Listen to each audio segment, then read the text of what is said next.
যিশু ডাকেন তোমায়, যিশু ডাকেন তোমায়, স্নেহের দুটি হাত বাড়িয়ে বারে বার যিশু ডাকেন তোমায়।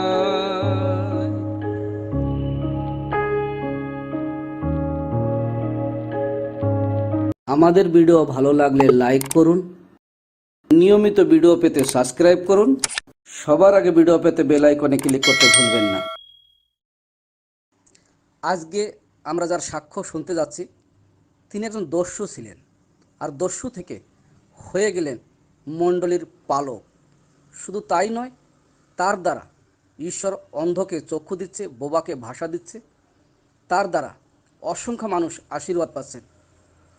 যা আমার জীবনে এরকমই ছিল। 4 বার মৃত্যুর হাত থেকে বেঁচেছি, এক মেয়ের প্রেমে হাবুডুবু খেয়ে, অসৎ বন্ধুদের সঙ্গে পাল্লায় পড়ে জেল খেটেছি। তাহা ছাড়া আশ্চর্যভাবে প্রভুর মহিমা দেখেছি, মধ্যরাত্রে চার্চে বসে প্রার্থনা করেছি, খাবার পেয়েছি, অচেনা মানুষকে বলেছি প্রভু আমাদের ঘরে নিয়ে এসো, নিয়ে এসেছে। সেই বিষয়ে বিস্তারিত জানবার জন্য আসেন, এই সাক্ষ্য আমরা শুনি। হয়তো আপনার জীবন বদলে যাবে, হয়তো আপনার পরিবারে কেউ এই সাক্ষ্য শুনে যিশুকে বিশ্বাস করবে। দস্যু থেকে কিভাবে হয়ে গেল মণ্ডলীর পালক। এইভাবে আমার জীবন শুরু হয়েছে। মহান ঈশ্বরের ধন্যবাদ করি। আজকে আমার সাক্ষ্য বলবার আগে একটি পদ পড়ে শুরু করব। জীবন পুস্তক তার 1 অধ্যায় 5 পদ। তোমাকে মায়ের গর্ভে গঠন করবার আগেই আমি তোমাকে বেছে রেখেছি, তোমার জন্মের আগেই আমি তোমাকে আলাদা করে রেখে জাতিদের কাছে নবী হিসেবে নিযুক্ত করেছি। হালেলুয়া। জিরমীয় তার 1 অধ্যায় 5 পদ অনুসারে যদি লক্ষ্য করি, আমার জীবনের সঙ্গে কত মিল। তিনি তার সেবা কাজ করবার জন্য আমাকে কোথা থেকে তিনি উঠিয়ে নিয়ে এসেছেন। কিভাবে আমাকে উঠিয়ে নিয়েছে সেটা আমার কাছে আশ্চর্য বিষয়, ভাবাও যায় না। আমার বাল্যকাল থেকে আমি শুরু করে আমার জীবনটা এই প্রকারে ছিল। 1998 সাল অর্থাৎ 1989 জানুয়ারি মাসে আমার গ্রামে মাস্টার মশাই আসেন পড়াবার জন্য। এর আগে অর্থাৎ আমি খেলা করে বেড়াতাম, পড়াশোনা মানে কি জানি না। গ্রামে একটা মাস্টার ছিল, পাকা চুল উঠে দিতে হতো, স্কুলে যেতাম না। 1989 জানুয়ারি মাসে যে মাস্টার মশাই আসেন আমার গ্রামে, আমাকে দেখে আমাকে অনে না রেখে ডাইরেক্ট 2 ক্লাসে বসাই দিলেন। 1989 এপ্রিল থেকে শুরু করে 1990-তে আমাকে উঠাই দেওয়া হলো 3 ক্লাসে। 3 ক্লাসে যখন স্কুলে যাই, না পারি অ লিখতে, না পারি ক খ লিখতে, বাড়িতে শেখাবার মতো কোনো লোক নাই। প্রতিদিন স্কুলে গেলে এই হাতে মার তো এই হাতে মার, বড় কষ্ট, বড় নির্যাতন, খুব সমস্যা। বিজ্ঞান বই দিলেন, বিজ্ঞান মানে কি বুঝি না, অ ক খ ভালো লিখতে পারি, তবে বিজ্ঞান, অঙ্ক, ইতিহাস, ভূগোল এ সমস্ত কিছুই বুঝি না। খুব সমস্যায় পড়ে গেল। আমার ক্লাসে যারা পড়াশোনা করতেছিলেন তারা প্রাইভেটে যাওয়া শুরু করলেন। প্রাইভেট মাস্টার প্রতিদিন সেই সময় 1 টাকা করে নিতেন। 1 টাকা দিলে পরে আপনি প্রাইভেট পড়তে পারবেন, 1 টাকা না দিলে প্রাইভেট পড়তে পারবেন না। সপ্তাহে পেমেন্ট ক্লিয়ার করতে হবে, 7 দিনে 7 টাকা দিতে হবে। আমার বাড়ির আর্থিক অবস্থা শোচনীয় হওয়ার কারণে বাবা আমাকে প্রাইভেটে দিতে পারে না। পড়াশোনার বড় ইচ্ছা ছিল, আর্থিক পরিস্থিতি এতই খারাপ ছিল যে পড়াশোনা করতে গেলে খুবই কষ্ট হচ্ছিল। প্রতিদিন স্কুলে গেলে মার, প্রতিদিন এত মার খেতাম ভাবা যেত না। তবুও পড়াশোনা ছাড়ান দেবো না, এর একটা সিদ্ধান্ত নিলাম যে কি আছে জানতে হবে, কি আছে শিখতে হবে। মনের ভিতরে একটা ব্যথা, মনের ভিতরে একটা দুঃখ, মনের ভিতরে একটা কষ্ট, বয়স খুব কম, শিশু বয়স। সেই রকম সময় গ্রামের এক পাড়ায় আম বাগানের তলায় দেখি মুরগি লড়াই হচ্ছে। সেই মুরগি লড়াইতে ঘুরে ঘুরে দেখলাম অনেক মানুষ অনেক রকম দোকানপাট বসিয়েছে। একটা দোকান থেকে লক্ষ্য করলাম কিছু মদ খাওয়া মানুষ, কিছু সাধারণ মানুষ, তারা কি করতেছে, সেই মটরগুলো কিনে কিনে খাচ্ছে। দোকানদার মটরকে সিদ্ধ করে নুন, লঙ্কা, জিরা, মশলা, কাবজি রস দিয়ে একটু মিশ্রণ করে দিয়েছে, আর তাহাতে বিক্রি হচ্ছে। আমি মনে মনে চিন্তা করলাম, যদি এর একটা ছোট দোকান দেওয়া যায় তাহলে কিন্তু আমার প্রাইভেটের পয়সাটা বাহির হয়ে যাবে, বাবাকে আর বিরক্ত করতে হবে না। আর তাছাড়া বাবা তো দেওয়ার অবস্থা সেরকম নাই। আর যিনি প্রাইভেট পড়াতেন তার একটা কড়া আদেশ ছিল, যারা আমার কাছে প্রাইভেট আসে না তাদেরকে তোমরা কোনো নোট দিবে না, এখানে পড়াশোনার বিষয়ে কিন্তু তাদেরকে দেখাবে না। সেই ক্ষেত্রে ক্লাসের বন্ধুরা টিউশনে কি শিখে আসলো আমাদেরকে জানাতো না।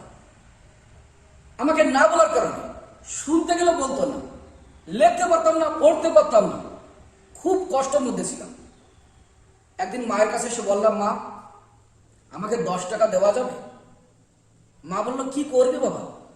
মানে সেই সময় বাজারে, মানে 1990 সালে 10 টাকার খুবই মূল্য।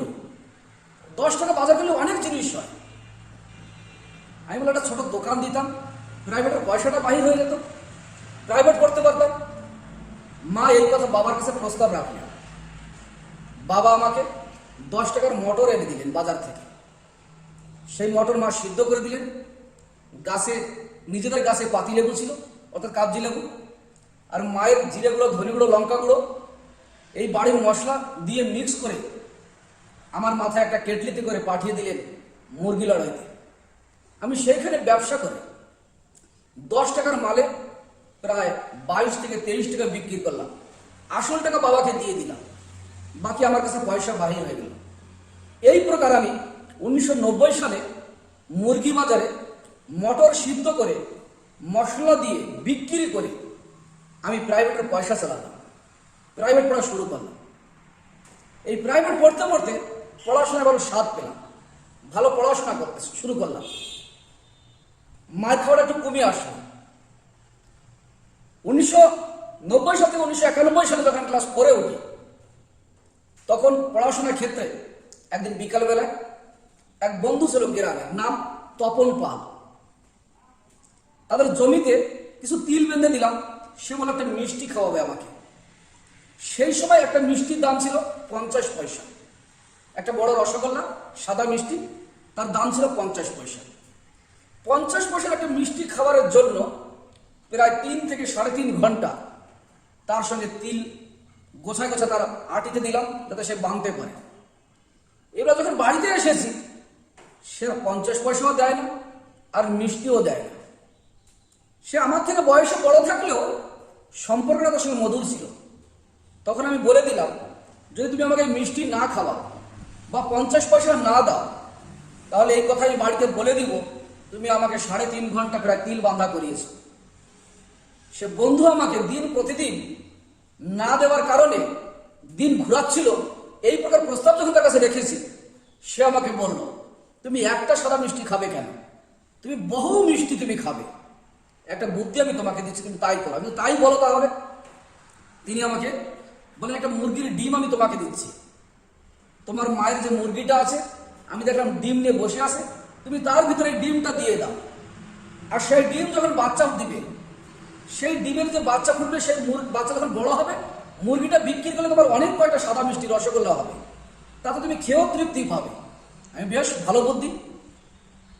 সেই ডিম সে আমাকে দিল। সেই ডিম মুরগির পেটের মধ্যে আমি রাখলাম।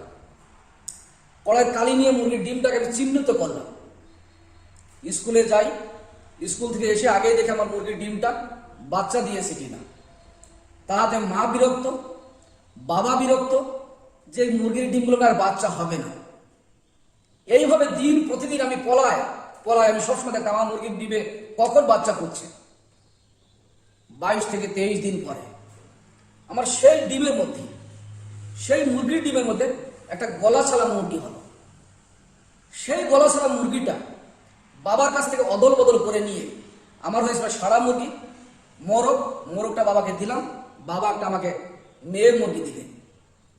সেই মেয়ে মুরগিটা বহুদিন ধরে ডিম পাড়াতে, আর সেই ডিম যখন বসিয়ে দিতাম, সমস্ত ডিমগুলো বাচ্চা হয়ে যেত। যদি বলা যায়, যদি 20 থেকে 25টা ডিম আমি বসাতাম, তা 25টাই বাচ্চা ফুটত। না কাগে খাতো, না বিড়ালে খাতো, না উনানে মরত, কোনোভাবে আমার মুরগি নষ্ট হতো না। 1991 সালের মধ্যে ক্লাস 4-এ পড়ি। আমার মুরগির সংখ্যা প্রচুর পরিমাণে বেড়ে গেল, অনেক মিষ্টিও খেলাম। অবশেষে মুরগির জন্য একটা আলাদা ঘর বানানো হলো। এইভাবে ক্লাস 5-এ উঠে যাই। 1991 সাল থেকে 1992 সালে ক্লাস 5-এ পড়াশোনা করি। 5 পড়াশোনা যখন করি তখন আমার প্রচুর সংখ্যায় মুরগি, গ্রামের সব থেকে বেশি মুরগি আমার।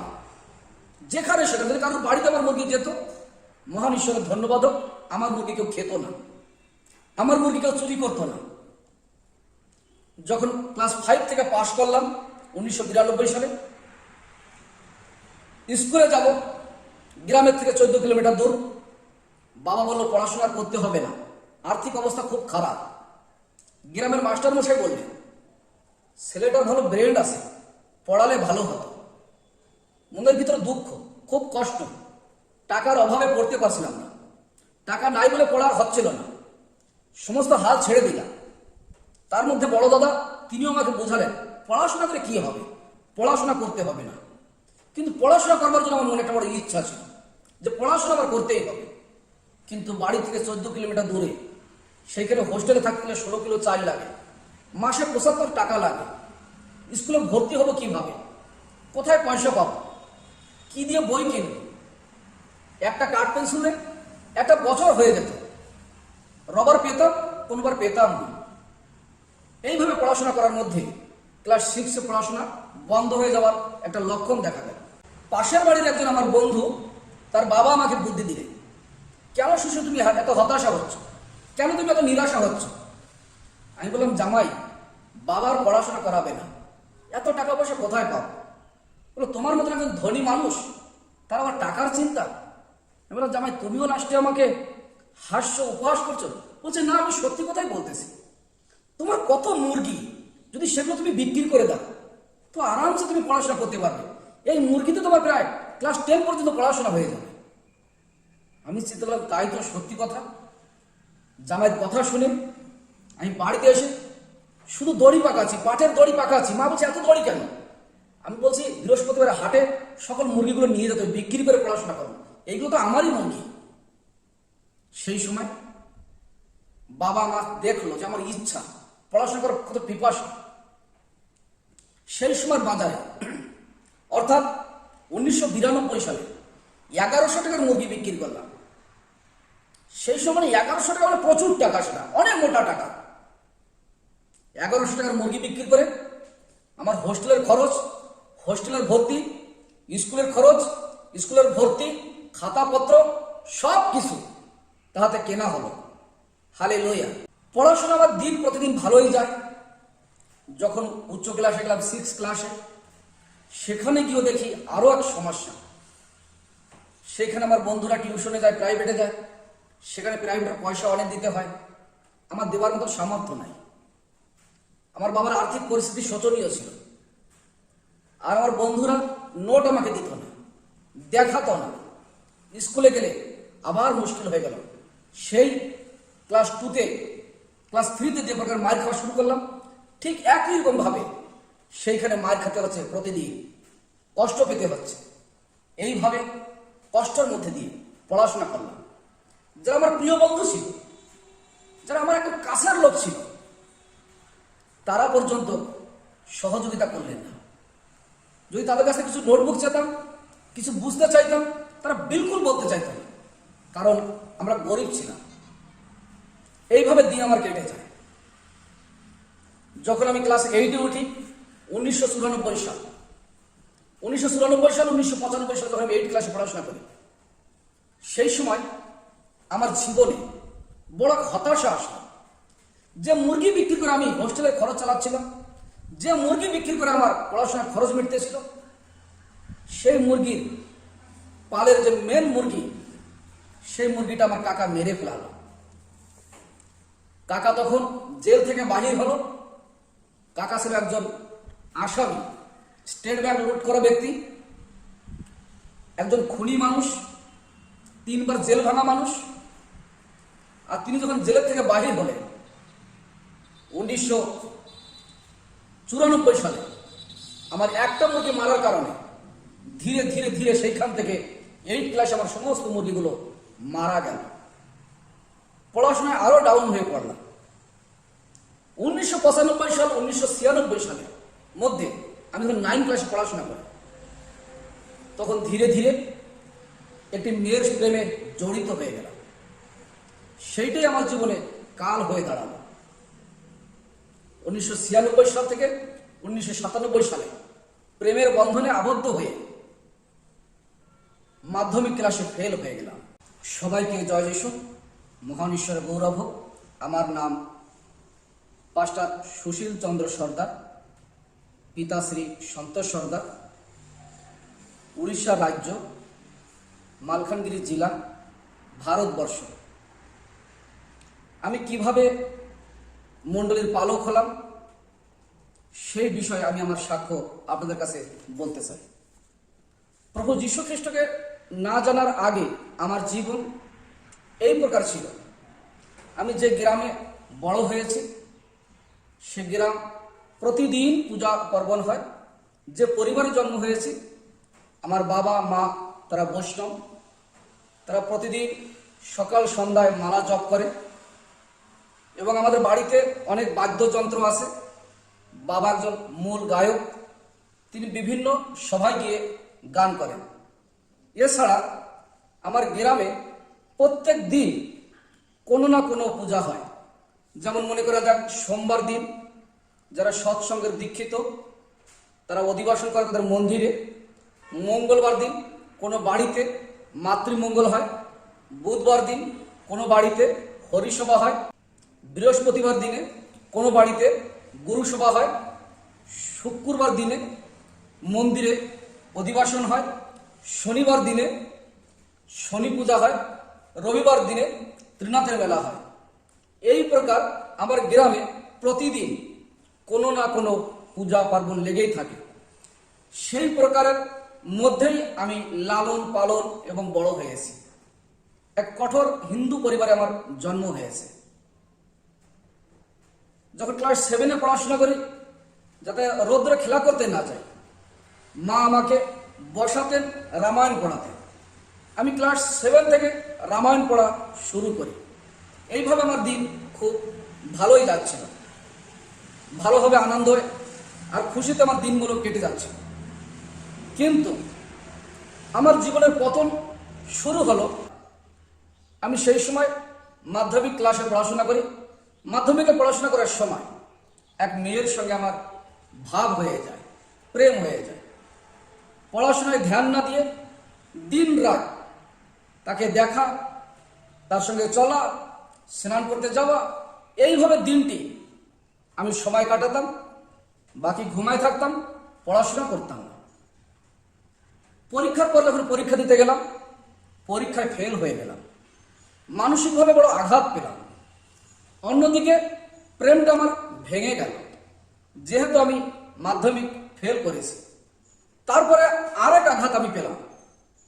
আঘাতের পরে যখন আঘাত আমার জীবনে আসা শুরু হলো, ভিতরে ভিতরে আমি মদ্যপান করা শুরু করলাম, মন্দ বন্ধুদের সঙ্গে মেশা শুরু করলাম, ধীরে ধীরে নেশার মধ্যে আসক্ত হওয়া শুরু করলাম, চুরি করা শুরু করলাম, মানুষের সঙ্গে মারপিট করা শুরু করলাম। ধীরে ধীরে জীবনটা বিপর্যয় নেওয়া শুরু করলাম। 1997 থেকে 1998 সালের মধ্যে আমার জীবন খুবই খারাপ পরিস্থিতির মধ্যে চলে গেল। এতই খারাপ হয়ে গেলাম, বন্ধুদের সঙ্গে ওঠা বসা করতে করতে মারপিট কেসে ফেসে গেলাম। মারপিট করলাম। সেই মারপিট করার ফলে 2 বার মৃত্যুর হাত থেকে বেঁচেছি গ্রামের লোকের কাছ থেকে। একবার বেঁচেছি, তারা সকলে আমাকে আক্রমণ করেছিল একটি গ্রামে, ধরতে পারিনি, সে গ্রামে আমি ছিলাম। দ্বিতীয়বার তারা মিটিং করলেন। সেই মিটিংয়ের মধ্যে আমার নিজস্ব লোকেরা ছিলেন, আমার আপনজনেরা ছিলেন। আর সেই মিটিংয়ের সিদ্ধান্ত হলো আমাকে জীবনে মেরে ফেলানো হোক, আমাকে আর বাঁচিয়ে রাখা না হোক। ফলে এক সময় আমি তখন গ্রামের থেকে বাইরে, আমি রাত্রে ঘরে ঢুকতাম না। একটি পরিবারের মধ্যে আমি শুয়ে আছি, বিশ্রাম নিচ্ছি, যেন আমার আত্মার মধ্যে থেকে কেউ বলছে তুমি এখান থেকে বাহির হয়ে যাও। কারণ মৃত্যু তোমাকে ডাকতেছে। আমি সঙ্গে সঙ্গে যেখানে শুয়েছিলাম তাদের কথা মন্দুর দিয়ে ভিতর দুটো কাঠ দিয়ে একটা মানুষ করে দিয়ে সেখান থেকে আমি বাহির হয়ে গেলাম। আর আমি ভাবলাম দেখি কি পরিস্থিতি হয়। পাশে একটা মহুল গাছ ছিল কিছু দূরে, সেখানে গাছের মাথায় উঠে দেখতে শুরু করলাম। আমার গোটা গ্রামের লোক, সঙ্গে আমার আপনজন যারা, সেই সমস্ত লোকেরা এসে সেই বাড়ি ঘেরা করল। কারণ সেই বাড়ির লোক আমাদের গ্রামে গিয়ে খবর দিলেন যে আমি তার বাড়িতে বিশ্রামে আছি। এই সময় তাকে ধরা খুব সহজ হবে।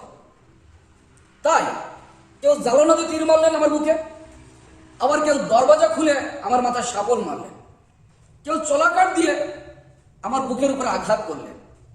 কিন্তু আশ্চর্য বিষয়, আমার শরীর থেকে রক্ত পড়ছে না।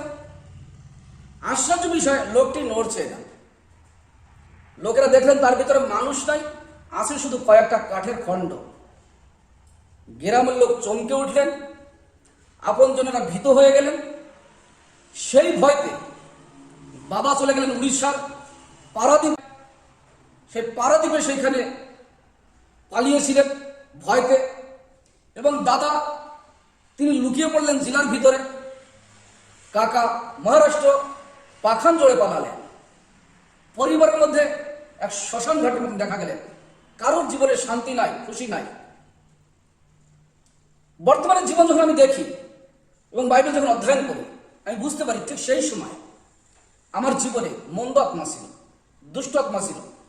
সে আমার জীবনটাকে তছনছ করে দিতে চেয়েছিলেন। ফলে সেইভাবে জীবন তছনছ। যেদিনকে তারা এই ঘটনা করলে, সেই দিনে সন্ধ্যা 6টা 10-12 আমি গ্রামে চলে আসলাম। গ্রামে আসার পরে লোকেরা দেখি ফাঁকা, কেউ আমার কাছে আসতেছে না। একটি ঘরে গেলাম, তাদের সঙ্গে কিছু কথাবার্তা বললাম। এমন কিছু মনে হচ্ছিল পাশে যে আমার অস্ত্রটা ছিল যেন দেই শেষ করে ধৈর্য ধরলাম, দেখা যাক কোথায় আমি পৌঁছই। যাদেরকে মারামারি করেছিলাম তাদের বাড়িতেও গেলাম, সেখানেও কিছু কথাবার্তা বললাম। অন্য এক বাড়িতে প্রবেশ করলাম, কিছু জল চাইলাম, হয়তো তারা জল দিল না খেতে। বুঝতে পারলাম তারা আমাদেরকে ভয় করছে। সেখান থেকে আমি নিজের বাড়িতে আসলাম, মায়ের সঙ্গে দেখা করলাম।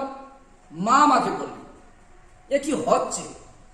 আজ তোমার বাবা বাড়িতে নেই, তোমার দাদা বাড়িতে নেই, আমরা একটু খাওয়া দাওয়া করতে পারছি না, চোখে ঘুম নাই, সবার চোখে ঘুম কেড়ে নিয়েছে, ঘরে শান্তি নাই। মায়ের কথাগুলো শুনে কোনো উত্তর দিতে পারলাম না। একদিকে ভাবতে পারছি যে আমি যেটা করছি না ঠিক না, কিন্তু পরিস্থিতি আমাকে এমন করে দিয়েছে, ভালোবাসার আঘাতে, মাধ্যমিক ফেল হওয়ার চাপে, আঘাতের উপর আঘাতে চাইলাম যে এই জীবনটা রাখবো না। আর যারা আমার সঙ্গে এরকম করেছে তাদেরকে এই পৃথিবীতে আমি রাখবো না। এইভাবে দিন প্রতিদিন অসৎ সঙ্গের মধ্যে জড়িয়ে পড়লাম। 1998 সালে যিশু ডাকেন তোমায়, যিশু ডাকেন তোমায়, স্নেহের দুটি হাত বাড়িয়ে বারে বার, যিশু ডাকেন তোমায়।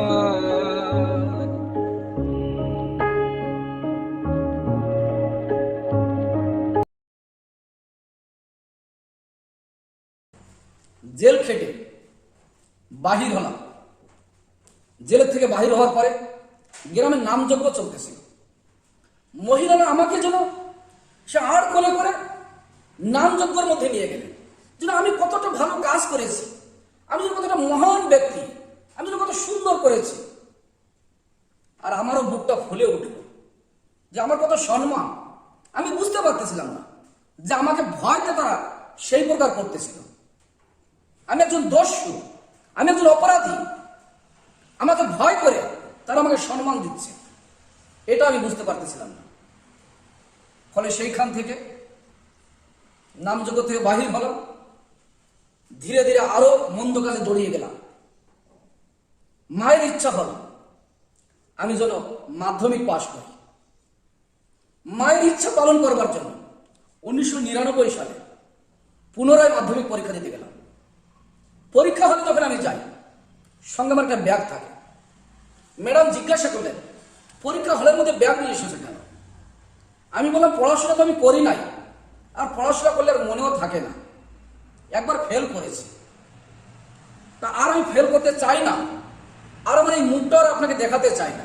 তাই সিদ্ধান্ত নিয়ে সমস্ত রকমের নোটবুক, এমবিডি, টেস্ট পেপার যা কিছু আছে সবগুলোই নিয়ে এসেছি।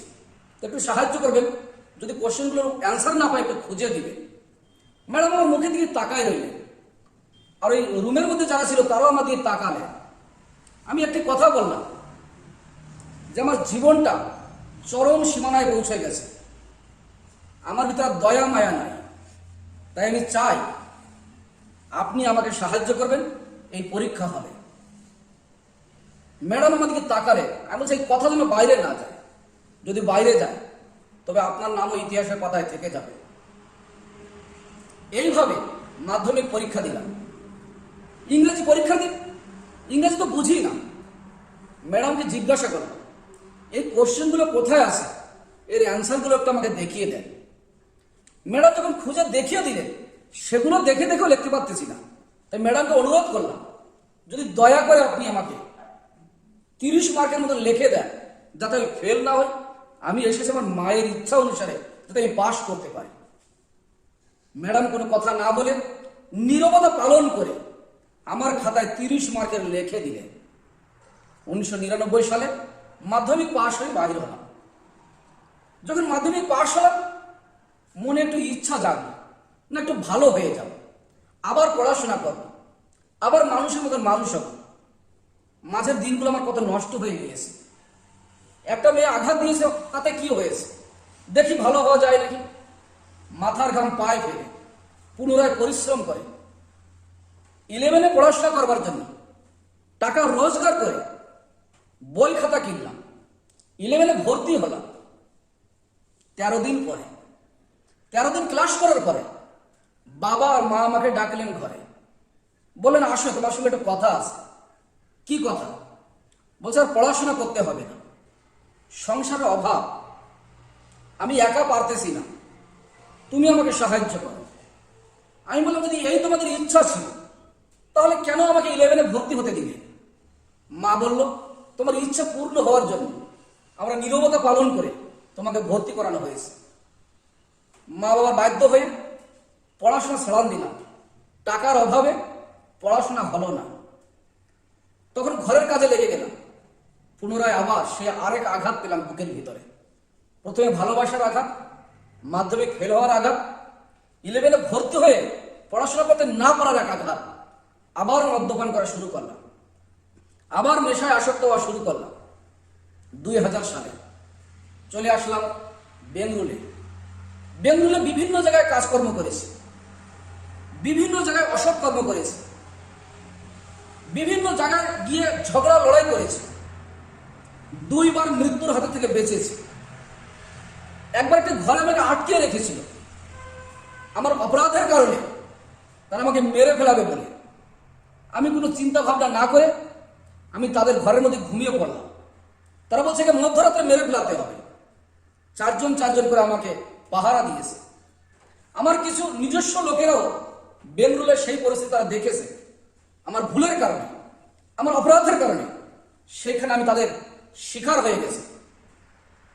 পরিস্থিতি এতই খারাপ হয়ে গেল, তারা সকলে মদ্যপান, আমাকে মেরে ফেলাবে। তার মধ্যে আমি শান্তিভাবে সারা রাত ঘুমালাম। আর সকালবেলা তাদের মাঝখান থেকে আমি কখন বাহির হয়ে গেলাম তারা কেউ ঠিক পেলেন না। এই প্রকার 2 বার মৃত্যুর হাত থেকে বেঁচে যাই।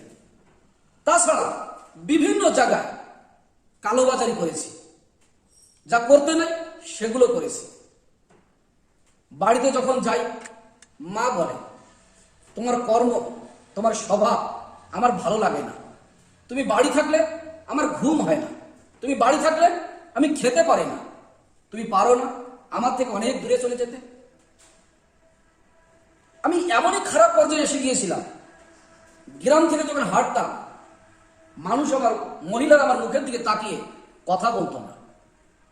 আমি যখন গ্রাম থেকে হাঁটতাম কোনো মানুষ আমার কথার উপরে কথা বলতে সাহস পাত না। আমার কথাই শেষ কথা। দিন প্রতিদিন যখন এইভাবে আমি ঘৃণার মধ্যে আমি বাড়তে শুরু হয়েছে, আর মা যখন বললেন যে বাড়ি থাকা আমার শোভনীয় নয়, তখন আমি চিন্তা করলাম তো এই দুনিয়ার কি আছে। আমি সেখান থেকে পুনরায় বাহির হয়ে গেলাম।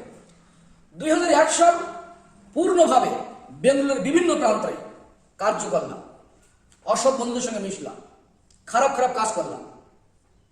2002 সালে কেরালায় গেলাম। সেখানে গিয়ে দেখি রেল স্টেশনে একজন মানুষকে ক্রুশে দিয়ে মারা হয়েছে। আমি আমার এক বন্ধুকে জিজ্ঞাসা করলাম, এইখানে অপরাধীদেরকে কি এইভাবে মারা হয়? তিনি বলেন, না, ইনি অপরাধী নয়, ইনি খ্রিস্টানদের ভগবান, এনার নাম প্রভু যীশু। আমি কি করে জানবো? পড়াশোনা তো করি নাই, ইতিহাসের পাতা তো ঘাটি নাই, খ্রিস্টান মানে কি জানতাম না। তখন আমি দেখলাম, কিন্তু ভিতরে একটা আমার ভয় হলো যে এত নিষ্ঠুর ভাবে মারতেছে। 2 হাতে পেরেক, মাথায় একটা কাটার মুকুট, একটা পায়ের উপরে পা রেখে পেরেক মেরে দিয়েছে, শরীরটা রক্তের রাঙা হয়ে গেছে। আমার বন্ধু কথাটা বলা সত্ত্বেও কিন্তু আমার মনের ভিতরে একটা চিন্তা প্রবেশ করলো, অপরাধীকে এত বড় শাস্তি দেওয়া হয়?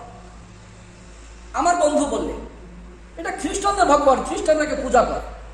আমি চিন্তা করলাম, এ কেমন ভগবান যে নিজেকে রক্ষা করতে পারে না, যে নিজেকে বাঁচাতে পারে না। আমার বন্ধু বললেন, যদি একবারে খ্রিস্টানদের মধ্যে হাত দেওয়া যায় তাহলে জীবনটা বদলে যাবে। কেন? বলছে এদের প্রচুর টাকা, এদের প্রচুর পয়সা। তাহলে আমি বললাম, তাহলে এক কাজ করো, এদের বিষয় একটা খবর না, কোথায় এরা কি করে, কিভাবে এদের মধ্যে প্রবেশ করা যায়, আর কিভাবে এদের মধ্যে ডাকাত করা যায়।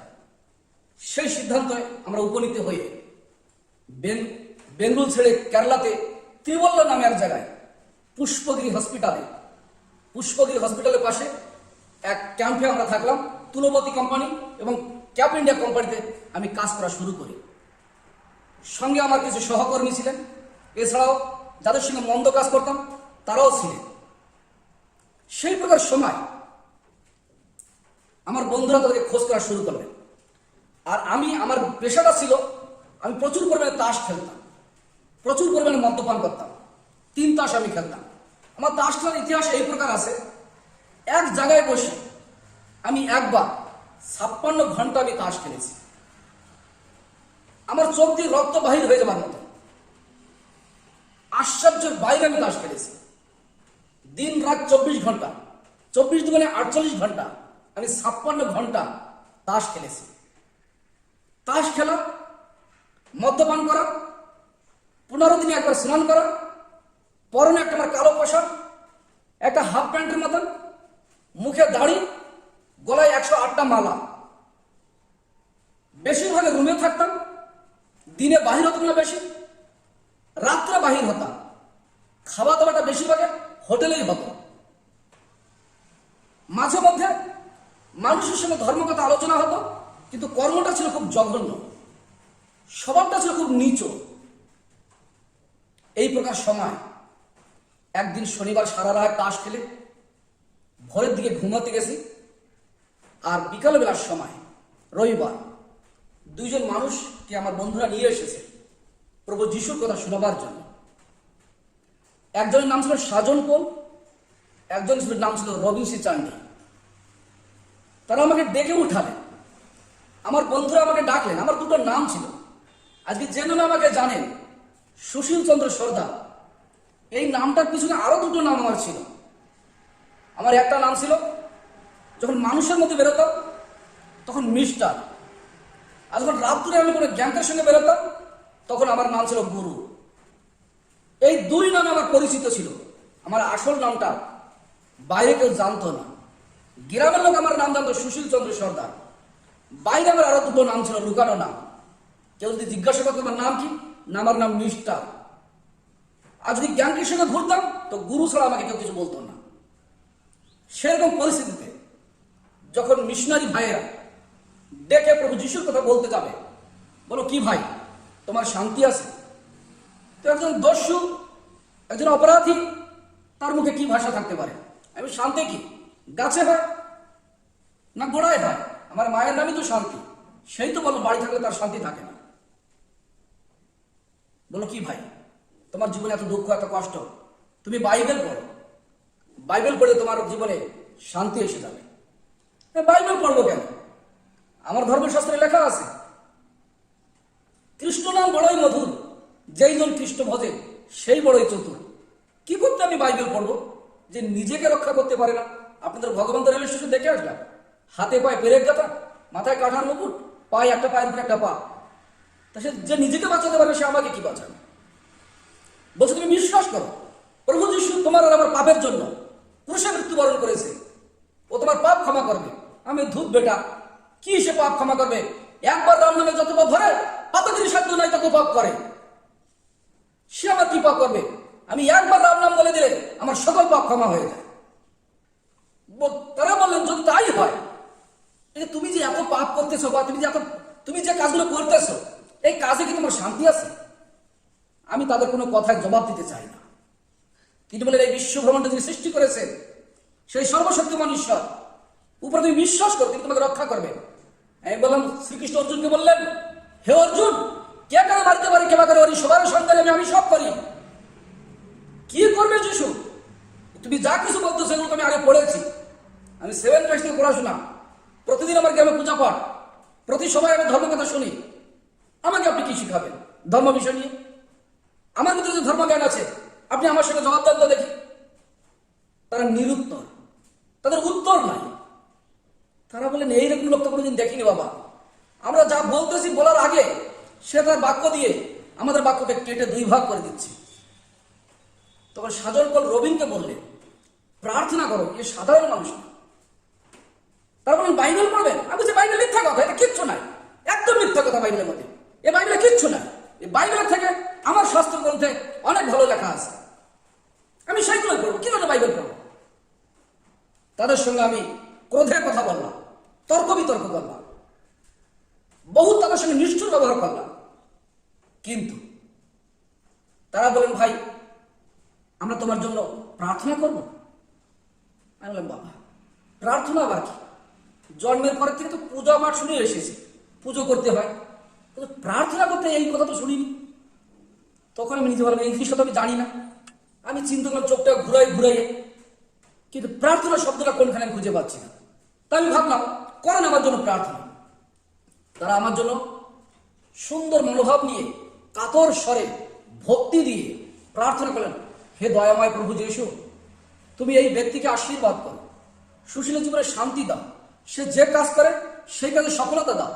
তারা আগে পিছনে ডানে বায় তোমার স্বর্গের দুধ দিয়ে তুমি ঘিরে রাখো, কোনো মন্দাত্মা শয়তান তাকে ছুতে না পারে। এইভাবে তারা আমার জন্য প্রার্থনা করা শুরু করলেন।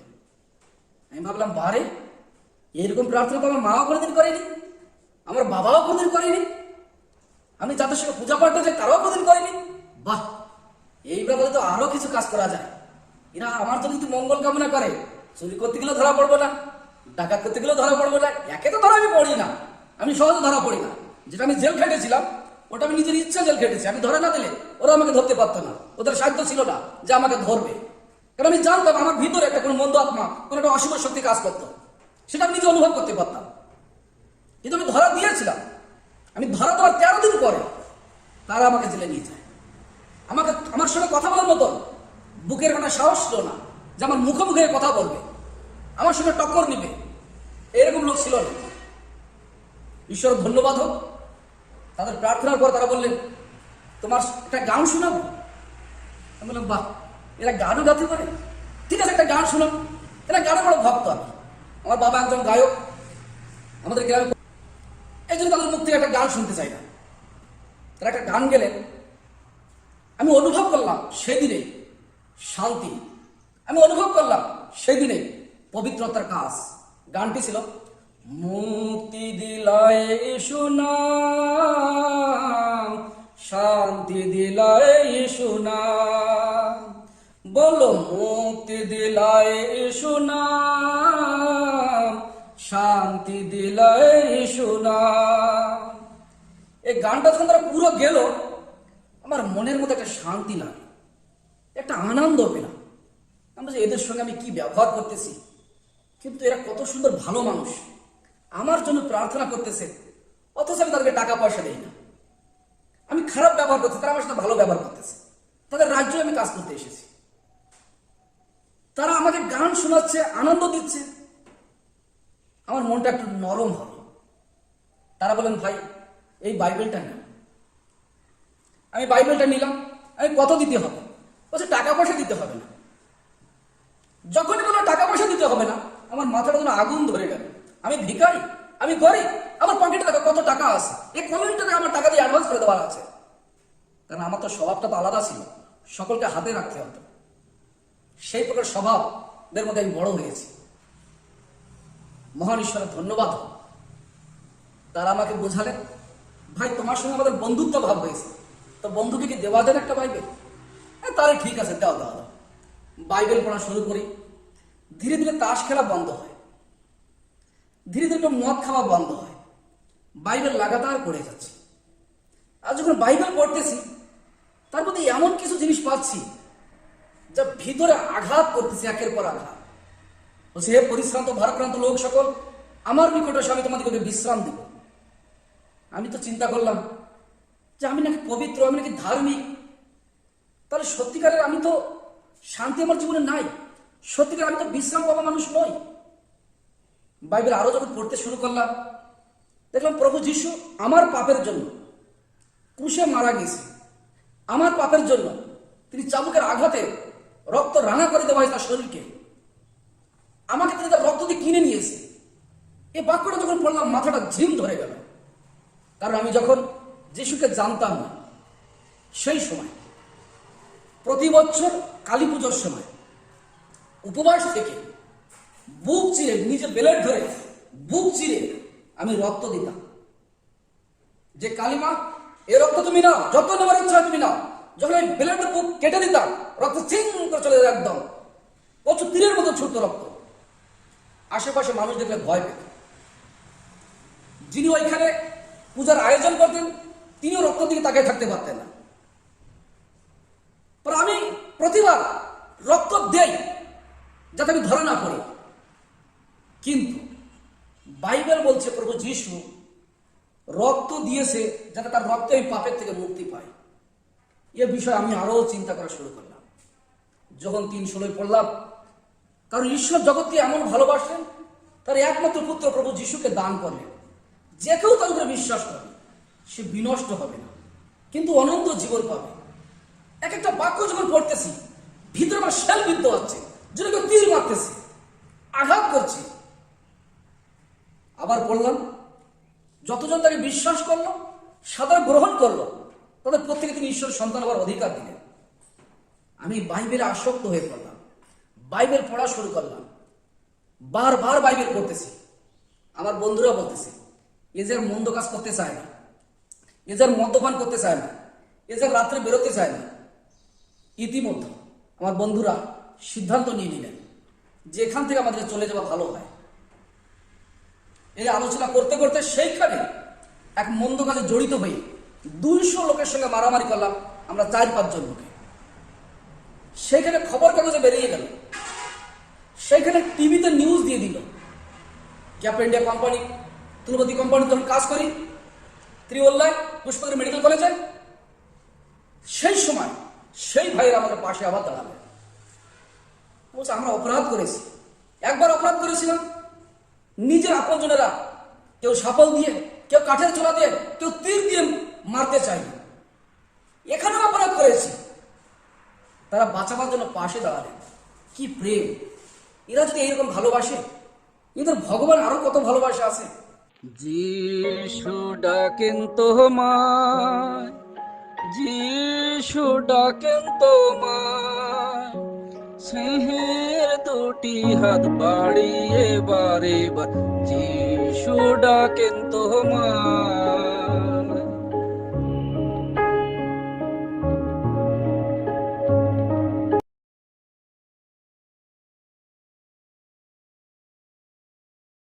সব সময় চিন্তা করতাম। মাঝে মধ্যে এই চিন্তার কারণে আমার বন্ধুরা ওখান থেকে আমাকে নিয়ে বাড়িতে চলে আসলেন। তারা বললেন, এখানে থাকা যাবে না, এখানে থাকলে তুমি খ্রিস্টান হয়ে যাবে। তোমার মতি গতি ভালো বলতেছি না। চলে আসলাম বাড়িতে 2000 সালে। বাড়িতে আসার পরে আমি না অধিবাসনে যাই, না মাতৃমঙ্গলে যাই, না হরিসভায় যাই, না গুরু সভায় যাই, না শনি পূজায় যাই, না ত্রিনাথের মেলায় যাই। আমার গ্রামের সময় কারেন্ট ছিল না। আমি কেরাসিনের দ্বীপ জ্বালিয়ে বাইবেল পড়া শুরু করলাম।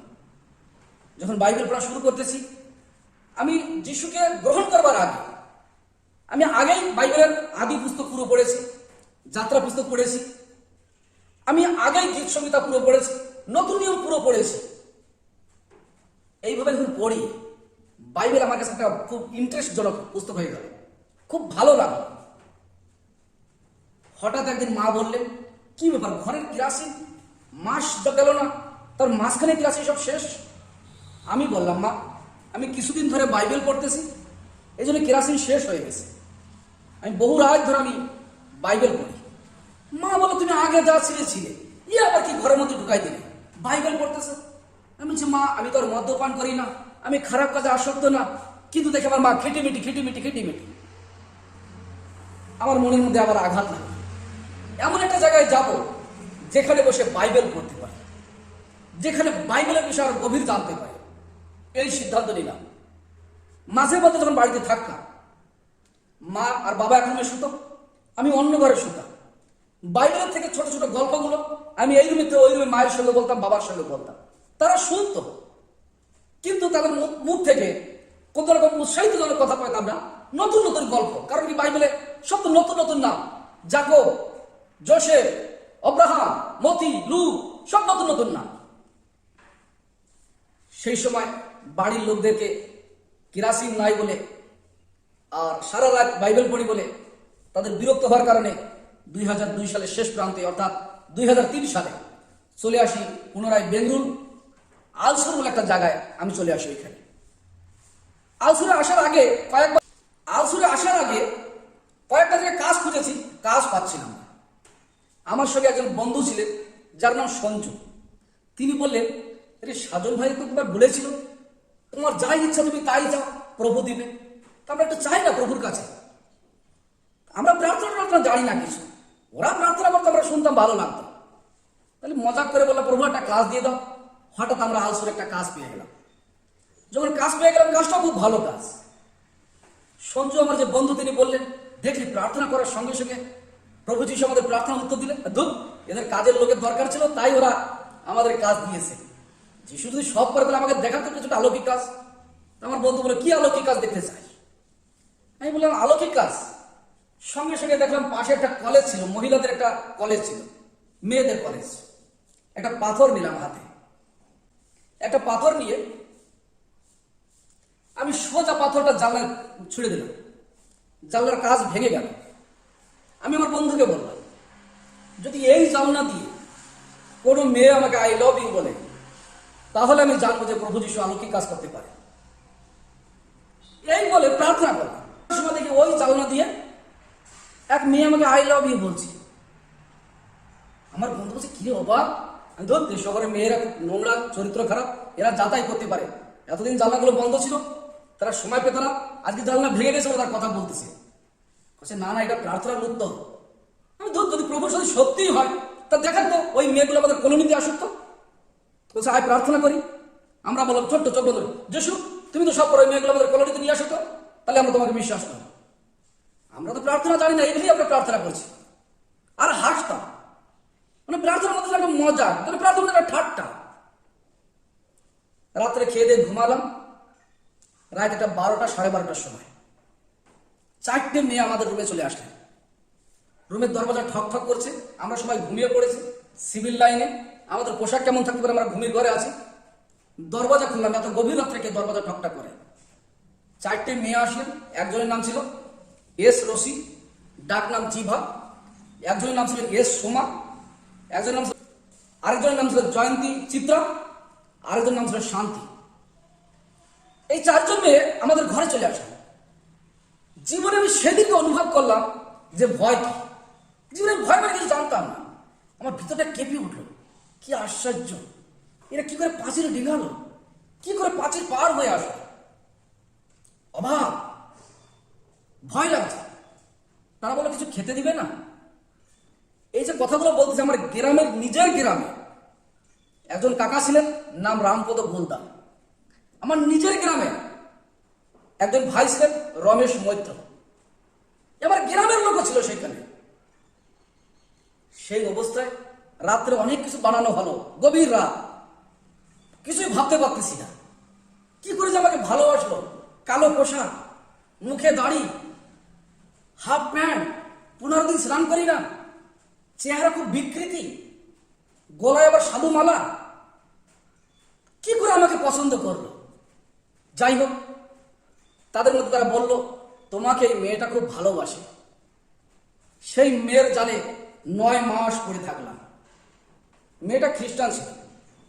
আমার একটা স্বভাব ছিল রবিবারের দিন হলে যাওয়া, সিনেমা দেখা, এই অভ্যাস আমার ছিল। কিন্তু মেয়েটা আমাকে বারে বারে বলতো, চলো চার্চে যাই, চলো চার্চে যাই। আমি যাবো বলতো, আমি যেতাম না। আমাদের ভালোবাসা খুব গভীর হয়ে উঠল। প্রথমে আমি একটা মেয়েকে ভালোবেসেছিলাম, আঘাত পেলাম। দ্বিতীয়ত আরেকটা মেয়ে আমাকে ভালোবাসলো এবং আমিও তাকে ভালোবাসলাম। উভয়ের ভালোবাসা খুব সুমধুর হয়ে উঠল। 2003 সালে শেষ প্রান্তে বাড়ি এসে বললাম, আমি একজন তামিল মেয়েকে বিবাহ করতে চাই।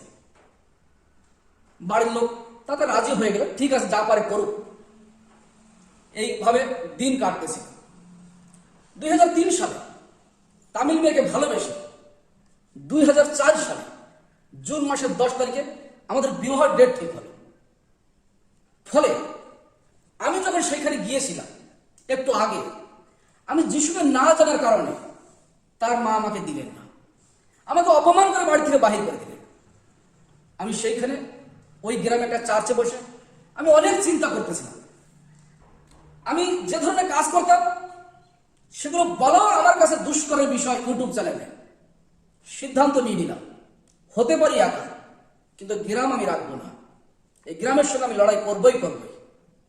2004 সাল জুন মাসের 10 তারিখে বিবাহ ঠিক ছিল। আমি জুন মাসের 3-4 তারিখে আমি ওই গ্রামে পৌঁছাই। সকাল থেকে সন্ধ্যা পর্যন্ত কোনো কিছু খাই নাই, একের পর এক প্ল্যান আটতেছি কিভাবে এই গ্রাম ধ্বংস করে দেওয়া যায়। আর রাত যখন 11টা, 11:30, খিদাও পেয়েছে, তখন আমি আরেকবার প্রভু যিশুকে বললাম, প্রভু তুমি তো সব কিছু করতে পারো, তুমি পারো এই মধ্যরাত্রিতে আমাকে খাবার দিতে। এই বলে আমি সেখানে শুয়ে পড়লাম। খিদা খুব পেয়েছি।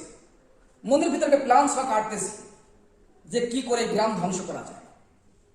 হঠাৎ একটা বোলেরো গাড়িতে 1 গাড়ি লোক আসলেন সেখানে, তামিল ভাষা। কে তুমি, কোথা থেকে আসছো? বললাম, উড়িষ্যায় আমার বাড়ি, আপনাদের গ্রামে এসেছি। কেন, কি করতে এসেছো? আমি বললাম, এই গ্রামে অমুকের মেয়েকে আমি ভালোবাসি, বিবাহ ঠিক হয়ে যায়।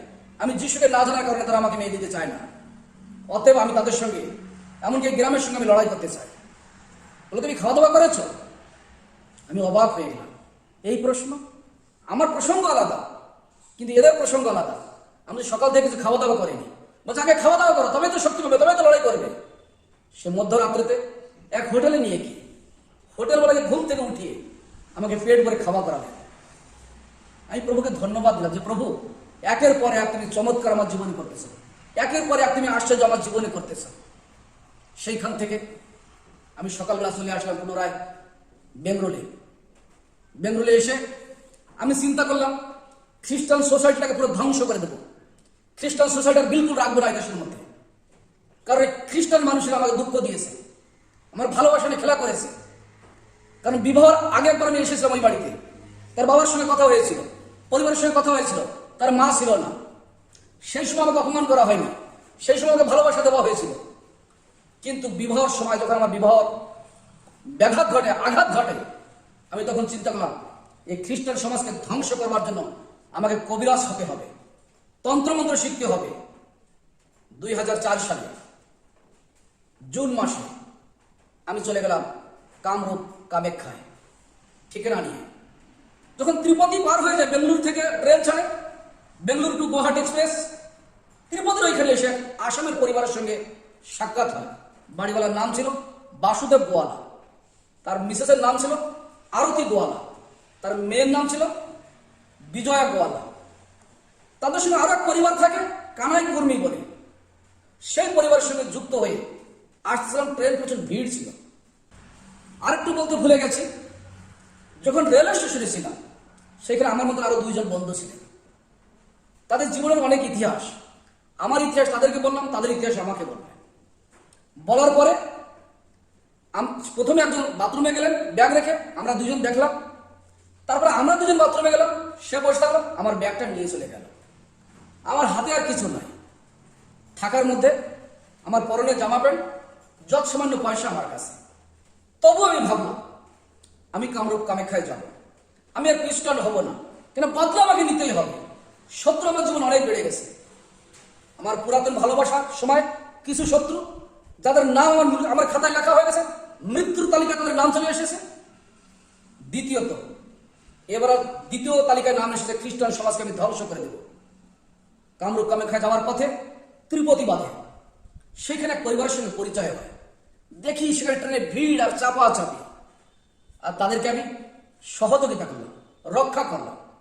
হঠাৎ এক মেয়ে আমার জীবনে ভবিষ্যৎবাণী করলেন, বলছে তুমি যেখানে যাচ্ছ সে পথ ভালো পথ নয়, সেটা মৃত্যুর পথ। আমি বললাম তুমি আমাকে চেনো নাকি? সে হঠাৎ হতস্তম্ভ হয়ে গেল। আমি বললাম কি বলে, আরেকবার বলো। ওর মা বলে কোনো ছেলেকে চিনিস না, জানিস না, তাকে কি বলতেছিস? কিন্তু শব্দটা আমি মনে রাখলাম। আমি ভাবলাম এই পরিবারের সঙ্গে আমার যেতে হবে, কারণ এই মেয়েই বোধহয় ওঝা কবিরাজ হবে, এরাই বোধহয় তন্ত্রমন্ত্র জানে। ওদের পিছু পিছু ধরলাম, যা টাকা পয়সা ছিল তাদের পিছনে খাওয়া দাওয়া খরচা করা শুরু করলাম। সেইখান থেকে চলে যাই শিবসাগর জেলায়, আসামের শিবসাগর জেলার বাসুদেব গোলার বাড়িতে। 16 দিন সেইখানে থাকি। 16 দিন থাকার পরে সেইখানে একটা সৎসঙ্গের মন্দিরে আমি ঋত্বিক সাজি। আমি অনুকূল সম্বন্ধে অনেক কিছু আমার জানা আছে, অভিজ্ঞতা আছে। পুণ্যপুঁথিটা পুরো পড়েছি এবং তাদের শাস্ত্র অনেক অধ্যয়ন করেছি, অনেক গান জানতাম, তাদের প্রার্থনাগুলো শিখে নিয়েছিলাম। বাকি ধর্মজ্ঞান খুবই ভালো ছিল, ফলে সেইখানে ঋত্বিক সেজে গেলাম, ভণ্ড ঋত্বিক সাজলাম। তারা আমাকে সাধুর মতন জানত। ভোরে তাদের সঙ্গে বেশ গান প্রার্থনা করে বেরিয়ে পড়তাম, আর চারিপাশে খবর নিতাম কোথায় সেই কামরূপ কামাখ্যা, যেখানে পিসি সরকার গিয়েছিল, যেখানে মানুষ তন্ত্রমন্ত্র শিখে আসে, কাগজকে টাকা করতে পারে, যা তাই বলে মুখে তাই হয়ে যায়। সেইখানে যাবার জন্য বিভিন্ন মানুষকে ওঠা বসা ঘোরা ঘুরি করি, ওইখানে লোকাল চার্চেও যাই, বিভিন্ন সংগঠনের সঙ্গে ওঠা বসা করি, মাঝে মধ্যে বাড়ির মেয়েটাকে একটু পড়াশোনা করাই। এইভাবে তাদের সঙ্গে দিন কেটে গেল। একদিন রাত্রে স্বপ্ন দেখতেছিলাম। স্বপ্ন এইরকম দেখলাম, কেউ একজন আমাকে বলছে একটা মানুষ যদি সমস্ত কিছু জয় করে আর নিজের প্রাণটাকে যদি না জয় করতে পারে, তাহলে তার জীবনের লাভ কি? বিষয়টা আমি বুঝতে পারতেছিলাম না। আমি বলছিলাম সেটা তো সত্যি কথা, সে যদি সবকিছু জয় করতে পারে, নিজের জীবনটা যদি রক্ষা করতে না পারে, তোমার লাভ নাই। তাহলে তুমি যেখান থেকে এসো সেইখানে চলে যাও। আমি তখন বললাম আমার পকেটে এখানে টাকা নাই। সেই ব্যক্তিকে আমি বললাম আমার কাছে টাকা নাই, আমার কাছে পয়সা নাই। বললেন সকাল হতে হতে সব কিছুর আয়োজন হয়ে যাবে। এই চিন্তায় ঘুম কেড়ে নিল। ভোর হতে না হতেই আমি উঠেছি। আমি ওই সময় খুব ভোরে উঠতাম, স্নান করতাম, কেন আমি তখন সাধু। দেখি আমার দরজা খোলা মাত্র ওই পরিবারের চা বাগানের ম্যানেজার বাসুদেব গোয়ালা গলায় গামছা দিয়ে বলছে, বাবা তুমি দেবতা না মানুষ? আমি বললাম না, আমি তো মানুষ, আমি কোনো দেবতা নই। বলছে আপনার জন্য আমার পরিবারের কোনো ক্ষতি না হোক। আমি কি বলতে চাইছি? বলছে আমি স্বপ্ন দেখেছি, তোমার কাছে টাকা পয়সা নাই, তোমাকে আমার বাড়ি থেকে যেতে হবে, তোমার কাছে টাকা পয়সা নাই। তুমি যদি আমার বাড়িতে থাকো আমার আপত্তি নাই, আমার আরেকটা বাস্তু ভিটে আছে, সেখানে তুমি থাকতে পারো, আমার মন্দিরটা তুমি দেখাশোনা করতে পারো। আর যদি তুমি যেতে চাও, তোমার সকল ব্যবস্থা আমি করে দিতে চাই। তার কথা শোনার পরে আমি এই সিদ্ধান্ত নিলাম, ঠিক আছে, আমার স্বপ্ন তার স্বপ্ন এক হয়ে গেলে। মনের ভিতরে একটা দুঃখ ছিল। যখন বেঙ্গলুরু থেকে আসি আসামে, আমার যে ব্যাগ চুরি হয়ে যায়, ব্যাগের মধ্যে বাইবেলটাও ছিল। সেই সময় একটা কথা বলেছিলাম যে সব তো গেল, তার সাথে বাইবেলটাও চলে গেল, আর বাইবেল পড়তে পারি না। কিন্তু মহান ঈশ্বর পুনরায় আমাকে স্বপ্ন দেয়, দর্শনে আমি দেখি আসামে যদি সমস্ত কিছু জয় করার পরে নিজের প্রাণকে রক্ষা করতে না পারি, তার লাভ কি? এই দুই স্বপ্ন যখন এক হয়ে গেলে সেই দিনকে এই সিদ্ধান্ত নিয়ে নিলাম, আজকেই চলে যাব। আর কামরূপ কামাখ্যায় যাওয়া হলো না। পুনরায় সেখান থেকে কেরালা ত্রিশূর জেলা চলে আসলাম। বাড়িতে প্রায় 1 বছর কোনো কন্ট্যাক্ট ছিল না। সেরকম পরিস্থিতির মধ্যে ওখানে আবার মদ্যপান করতাম, আবার নেশা করতাম, আবার তাস খেলতাম, আবার বাজে বাজে কাজ করতাম। সেই আগের মতন হয়ে গেলাম। যদি একটু বাইবেলটা ছিল পড়তে পারতাম, সেটা তো চুরি হয়ে গেল। এই প্রকার দিন যাচ্ছে। হঠাৎ একদিন আমার বন্ধুরা আমাকে খ্রিস্টান খ্রিস্টান বলে চিড়াচ্ছিল। আমার বন্ধুরা আমাকে খ্রিস্টান বলে ব্যঙ্গ করতেছিল। আর আমি তাদেরকে বললাম, আরে আমার গায়ে কোথায় খ্রিস্টান বলে লেখা আছে নাকি? কারণ আমার মনে পড়ে বাইবেল একবার পড়েছিলাম, প্রেরিত পুস্তক 11:26 পদে, যে শিষ্যরা প্রথমে আন্তখিয়াতে খ্রিস্টান নামে আখ্যাত হলে, খ্রিস্টান নাম আমাদেরকে দেওয়া হয়েছিল, পরবর্তী লোকের আমাদের খ্রিস্টান নামে আখ্যাত করা হয়েছিল। আর আমাকে কেন খ্রিস্টান বলো? যিশুকে বিশ্বাস করে তো যিশু ঈশ্বর সন্তানের অধিকার দেয়। তারা আমাকে খ্রিস্টান খ্রিস্টান বলে চিনাচ্ছিল। আমি প্রতিদিন ওই যেমন জানতাম একটু প্রার্থনা করতাম, ছোটখাটো একটু ধূপ ধরা দিতাম। আমি তো কিছু জানতাম না। সেরকম এক সময়, সেরকম এক পরিস্থিতিতে সেদিনে প্রভুকে বললাম, তুমি যদি সত্যি ঈশ্বর হও তো আমার সঙ্গে কথা বলো, নতুবা তুমি এই সমস্ত নাটক বন্ধ করো, আমার ভালো লাগে না। রাত্রে ঘুমালাম, দেখি আমার চারিপাশে কিছু মানুষ নাচ গান করতেছে। তার মধ্যে একজন ত্রিশূল হাতে নিয়ে আমাকে বধ করবার জন্য খুব ব্যতিব্যস্ত হয়ে পড়লেন। আমি জিজ্ঞাসা করলাম, তুমি কেন আমার উপর এত রাগ হচ্ছ? তোমার আমি কি ক্ষতি করেছি? তুই কেন বাইবেল পড়িস? তুই আমাদের বিরুদ্ধে চলিস? তোকে শেষ করে দেব। বাইবেলের একটা কথা আমাকে স্মরণ হলো, যেটা সাজন ভাই আমাকে একবার বলেছিল, এবং তার মিসেস ওই কথা বলেছিল, সংকট আমাকে ডাকবে, আমি তোমাকে উত্তর দিব। আমি প্রভু যিশুকে বললাম, প্রভু যিশু, আমি বড় সংকটে, কি তুমি আমার ডাক শুনতে পাচ্ছ? আমাকে বাঁচাতে পারো? এক আওয়াজ আমার সামনে আসলো, চোখ খোলো। আমি চোখ খুললাম, কোনো মানুষ দেখতে পেলাম না। একটা কাঠের কুরুশ, রক্ত টপ টপ করে পড়তেছে, রক্ত ঝরতেছে। সেইখান থেকে আওয়াজ আসলো, তোমার পাপের জন্য আমি এই পুরুষে প্রাণ দিয়েছি। তুমি যদি আমাকে বিশ্বাস করো, তোমার পাপ মুক্তি হবে, তুমি পাপের থেকে মুক্তি পাবে। তুমি আজকেই আমার সেবা কাজে বাহির হয়ে যাও। আমি বললাম, প্রভু, আজকে সকাল হতে তো এখন অনেক দেরি আছে, কিন্তু এরা যে আমাকে এখনই মেরে ফেলাতে চায়। প্রভু যিশু বললেন, তুমি আজকে যদি আমার সেবা কাজে না বাহির হও, 8টার সময় তোমার মৃত্যু আছে। আর তোমার চারিপাশে যারা আছে তাদের সবাইকে আমি সরিয়ে দিচ্ছি, তুমি আমার সেবা কাজে বেরো। দেখো তোমার চারিপাশে কেউ নাই। যখন কথা হচ্ছিল, এটা আমার স্বপ্নে না, আমাকে ডাকা করেই বসালে। স্বপ্ন হয়েছিল, যারা মারবেন নাচতেছিল, সেটা আমার স্বপ্ন।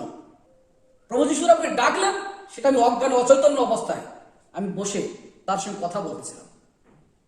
আর তিনি আমাকে বললেন, 8টায় তোমার মৃত্যু, পাপ তোমার পরিপূর্ণ, তুমি আমার সেবা কাজে বাহির হও, তুমি বেঁচে যাবে। আমি বললাম, প্রভু, সকাল তো অনেক দেরি। প্রভু বললেন, দেখো চারিপাশে আমার কোনো শত্রু নাই। আমি তাকায় দেখলাম, শত্রু নাই, পুরুষও নাই, কিচ্ছু নাই। বন্ধুদেরকে ডেকে উঠালাম। তারা বলছে রাত্রে নেশা খেয়েছে, মাল খেয়েছে, ঘোর অবস্থায় কি না কি বলতেছে। এই প্রকার সময় বন্ধুদের সহযোগিতা না পেয়ে তারা বলেন, দেখা যাক সেই 8টা পর্যন্ত।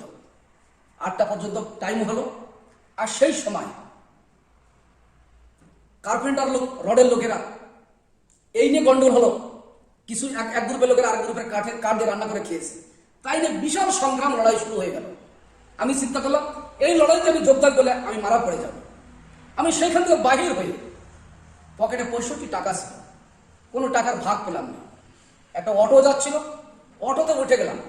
শুধু পরনে একটা হেলমেট ছিলেন, কাজের ড্রেস, পকেটে 65 টাকা, একটা হাতুড়ি নিয়ে বেরিয়ে গেলাম। ট্রেন দেখে যাচ্ছে, সেই ট্রেনে চেপে গেলাম। ট্রেনটা পুনরায় ত্রিবল্লায় গেলেন। ত্রিবল্লায় যাওয়ার পরে এক ভদ্রলোক ওখানে আসলেন। আর সে ভদ্রলোক এসে তার ভাষায়, আমি বুঝি না, আমার ভাষা সে বোঝে না, তার মোটরসাইকেল বসিয়ে সাজনপল্লীর অফিসে আমাকে নিয়ে গেলেন।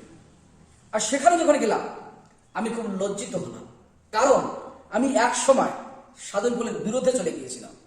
কারণ বাইবেলে কিছু কিছু জায়গায় এমন কিছু লেখা ছিল যেগুলো তার কাছে বুঝতে চাইছিলাম। আর সেই বোঝার বিষয় নিয়ে কিছু কথা যেটা আমি উল্লেখ করতে চাই না, তাই নিয়ে তার উপরে আমি চড়াও হয়েছিলাম। ফলে সেখানে গিয়ে আমি কেঁপে উঠলাম। তিনি বললেন, কোনো ব্যাপার নাই, বলো তোমার ঘটনা। এই ঘটনা সব তার কাছে খুলে বললাম। বললেন, প্রভু যিশু তোমাকে তার সেবা কাজে ব্যবহার করতে চায়, কিন্তু এই সেবা কাজে তুমি তো টাকা পয়সা পাবে না। আমি বললাম, জীবনে অনেক টাকা কামিয়েছি, তুমি তো জানো। যখন একটা বাইবেল দিচ্ছিল আমাকে, আমি দেখাই দিলাম আমার পকেটে কত টাকা। তা দেখি কিছুদিন বিনা টাকা পয়সা কিছু করা যায় নাকি। এতদিন তো টাকায় অনেক কিছু করেছি। সেই রকম পরিস্থিতিতে সেখান থেকে সিদ্ধান্ত নিলাম, সাজন বলের বাড়িতে আমাকে জায়গা দিলেন। বলছে, ভাই তোমার তো যেতে হবে 8 তারিখে, কারণ আমার টিকিট আমাকে দর্শন পাওয়ার আগে রবীন্দ্র সিং চান্ডি কেটে রেখেছিলেন। তিনি বললেন, ঈশ্বর আমাকে দর্শন দিয়েছিলেন যে তুমি তার সেবা কাজে যাবে, তাই তোমার জন্য আমি টিকিট কেটে রেখে দিয়েছি। তখন তিনি দুবাইতে থাকতেন, আর তিনি আমাকে যে টিকিট দিয়েছিলেন সেই টিকিট দেখি আগস্ট মাসের 8 তারিখে আমার টিকিট, ত্রিবল্লা টু খড়গপুর গুরুদেব এক্সপ্রেস। সেইখানে আমি সাধনকুলের বাড়িতে 3 দিন থেকে যাই। 3 দিন থাকার পরে এক প্রার্থনা সভা হয় 3 দিনের মধ্যে। কেউ একটা বেডশিট দেয়, কেউ একটা জামা দেয়, কেউ একটা প্যান্ট দেয়, কেউ একটা জোড়া জুতো দেয়, কেউ একটা ঘড়ি দেয়। এইভাবে আর সঙ্গে 2600 টাকা নিয়ে বেরিয়ে আসলাম পশ্চিমবাংলায়। পশ্চিমবাংলায় আমার সাক্ষ্য বলতে গেলে অনেক ঘটনা, একটু কমিয়ে বলতেছি। বারাসাতে যখন যাই, কৃষ্ণনগর বারাসাত, সেখানে আমাকে রাখা হলো না। কৃষ্ণনগরে আমাকে রাখা হয়নি, পুরুলিয়া হোম বাইবেল স্কুলে আমাকে ভর্তি করা হলো। আর সেইখানে আমি খুব এক সুন্দর মাস্টার মশাই পেয়েছিলাম, যাকে আজও আমি শ্রদ্ধা করি, যাকে আজও আমি সম্মান করি। নাম ছিলেন রেভারেন্ড জয়দেব ঘোষ। তিনি আমাকে কোলে পিঠে করে মানুষ করার মতো আত্মিক জীবনে যেভাবে শিখাতে হয়, কোলে পিঠে আমাকে মানুষ করলেন। বাংলা লিখতে পারতাম না, বাংলা ভালো পড়তে পারতাম না। বন্ধুদের সহযোগিতায় লেখাপড়া শিখলাম ভালোভাবে। নোট লিখে দিত, রাত 10টা বেজে গেলে লাইট চালাতে দিত না, তাদের ঘুমের ডিস্টার্ব হবে, বড় সমস্যায় পড়ে যায়। পত্রিকা বিক্রি করে, নতুন নিয়ম বিক্রি করে আধা পয়সা অফিসে দিতে হতো, আর যে আধা পয়সা তাতে সাবান তেল কিনতে হতো, কিছু খেতে হলে তাতে খেতে হতো। সেই পয়সাতে মোমবাতি কিনে বাইবেল পড়তাম দিন রাত। ঘরে যে দরজা আছে, যদি আপনার ঘরে দরজা থেকে একটা দরজা খুলে দেখেন, একটা কোণা আছে, পাল্লা খুললে একটা কোণা পড়ে, সেই কোণায় আমি বসে সামনে একটা মোমবাতি জ্বালিয়ে আমি দিন রাত বাইবেল পড়তাম। রাত্রে পড়তাম, দিনে পড়তাম। লাইট ছিল আমার জুটতো না, কারণ তাদের ঘুমের ডিস্টার্ব হবে। এইভাবে বাইবেল পড়লাম। আর বাইবেলের নিগুড় তথ্য কথা শিক্ষা দেওয়ার জন্য রেভারেন্ড জয়দেব ঘোষ আমাকে যথাসম্ভব তিনি শিখালেন। তাকে আমি ধন্যবাদ দিই। পবিত্র আত্মা আমার সকল পরিস্থিতিতে সহযোগিতা করলেন। বাইবেল পড়ে জানতে পারলাম যে আমাকে বাপ্তিস্ম নিতে হবে। তাই 2004 সাল ডিসেম্বর 19 তারিখে বিধানগড় বাবুর কাছ থেকে বাপ্তিস্ম গ্রহণ করি। হালেলুয়া। যিশু ডাকেন তোমায়, যিশু ডাকেন তোমায়, স্নেহের 2টি হাত বাড়িয়ে বারে বার যিশু ডাকেন তোমায়।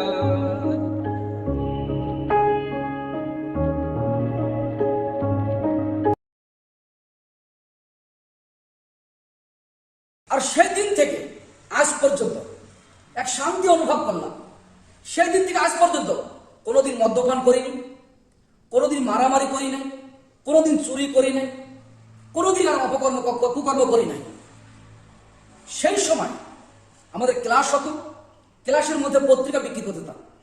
2004 সালে 7 মাসের মধ্যে একটা পত্রিকা বিক্রি করতাম 50 পয়সা। একটা নতুন নিয়ম বিক্রি করতাম হয়তো 5 টাকা কি 10 টাকা। এইভাবে বিক্রি করতাম, কোনো 2 টাকায় 22,000 টাকার পত্রিকা বিক্রি করেছিলাম আমাদের গ্রুপে। আর সেই পত্রিকা বিক্রি করে নিজের খরচা 22,000 একা পাইনি, গ্রুপ মিলে করেছিলাম। গ্রুপের মধ্যে সেই টাকা আবার ভাগ করে নেওয়া হতো। পড়াশোনা করলে পড়াশোনার সময় কি লিখবো জানি না, ক্লাসে 73 মার্কে ফার্স্ট হয়ে গেলাম। মহান ঈশ্বরের ধন্যবাদ দিই। 73 মার্কে ফার্স্ট হয়ে যাওয়ার পরে বাড়িতে একদিন চিঠি লিখলাম, মা আমি খ্রিস্টান হয়ে গেছি, মদ্যপান করি না, অসৎকর্ম করি না, আমি ভালো হয়ে গেছি। তোমাদের যদি ইচ্ছা হয় তাহলে আমি বাড়ি আসতে পারি, তোমাদের যদি ইচ্ছা না হয় তাহলে আমি আর আসবো না। চিঠির উত্তর আসলো, তুমি কেমন আছো, কি প্রকার আছো একবার আমরা দেখতে চাই, তারপরে সবকিছু আলোচনা হবে। তুমি একবার আসো। যখন আমি বাইবেল কলেজ থেকে বাড়িতে যাই, গ্রামের লোকজন কোনোদিন আমাকে দেখেনি, সকল লোক আমাকে দেখতে এসেছে ভিড়। গ্রামে দিলীপ দেব বলে একজন ব্যক্তি ছিলেন, তিনি অনেক কিছু প্রশ্ন করে শাস্ত্র থেকে আমাকে বললেন। ঠিক বাইবেল থেকে আমি প্রত্যেকটি কথার জবাব দিলাম, প্রত্যেকটি কথার উত্তর আমি দিলাম। তারা আশ্চর্য জ্ঞান করলেন। দিলীপ দেব আমাকে একটি কথা বললেন, এত মনে কি করে তুমি রাখো? এই যে এত পথ তুমি আমাকে দেখিয়েছো, এই পৃষ্ঠে এইটি আছে, এই পাতায় এইটি আছে, ওই পাতায় এইটি আছে, তুমি কিন্তু আমাকে বাস্তব হুবহু প্রমাণ দিচ্ছ, এটা তুমি মনে কি করে রাখো? মহান ঈশ্বর ধন্যবাদ দিই, পবিত্র আত্মা আমাকে সকল সময় সাহায্য করেছে। 2005 সালে মহারাষ্ট্র যবতমাল সেমিনারিতে পড়াশোনা করলাম। 2006 সালে মহারাষ্ট্রের নান্দুরবার জেলায় 1 বছর প্র্যাকটিক্যাল করলাম। 2007 সালে বিবাহ করলাম। 2008 সালে পশ্চিমবাংলা পুরুলিয়া জেলায় সেবা কাজ শুরু করলাম।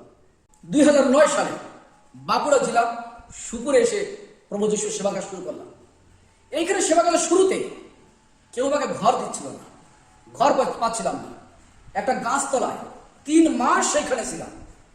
আমি রান্না বাড়া করে এই গাছতলা আমি খাওয়া দাওয়া করতাম, এই গাছতলা থাকতাম, আর এখান থেকে জলটা নিতাম। এখানে মেন রোড আছে, আর এখান থেকে আমি সাইকেলে করে বিভিন্ন গ্রামে সুসমস্যা দেওয়ার জন্য আমি যেতাম।